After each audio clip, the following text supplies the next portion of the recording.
ولا البهائي ولا التركي ولا اي شيء. انا هقبل بس هم اصحاب الرسالات او الديانات السماويه. كل الشكر حتى لو تعدل. شكرا ليك يا استاذ. اذا مصرين على بقائها تعدل.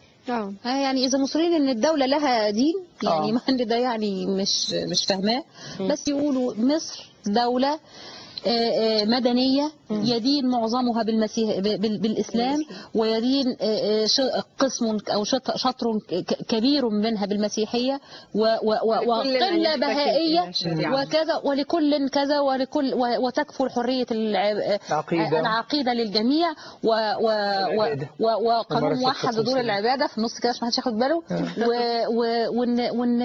وانها تحترم كل الأديان. الدكتور شوقي كان بيقترح انه يتكتب ان مصر دولة علمانية تعتمد الأديان السماوية كمصادر رئيسية للتشريع مثلا. يعني بس من غير تخصيص. القيم العليا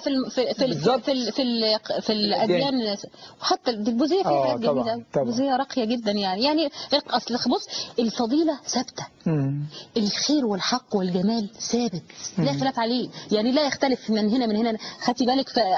يعني سهل جدا ان احنا نصيغها اذا هم مصرين على بقائها. يعني ما اعرفش ليه، لانها فوق دستوريه، فماشي، بس تعدل صيغتها، لان صيغتها الان الحاليه هي صياغه عنصريه تتنافى مع الف ب دولة مدنية. عارفة حضرتك في الدول، يعني مش عايز أقول كلمة مش لطيفة، في الدول الكويسة، في الدول المتقدمة، أوروبا والدول المتقدمة، على رأي الفنان السوداني في فيلم الإرهاب والكباب، لا يسأل المواطن عن دينه إلا إذا أرادت الدولة عمل إحصاء، فهو يبعت البيان اللي هو عايز يقوله دلوقتي، لا شهادة ميلاد ولا جواز. الدليل ان الباسبور اللي بسافر بيه في العالم كله ما لهوش ديانة، يعني هو ماله ومال ديانتي. يعني احنا الدولة الوحيدة اللي كمان عايزين بالمناسبة بنطلب احنا الشباب حاجات جديدة، عايزين كمان الغاء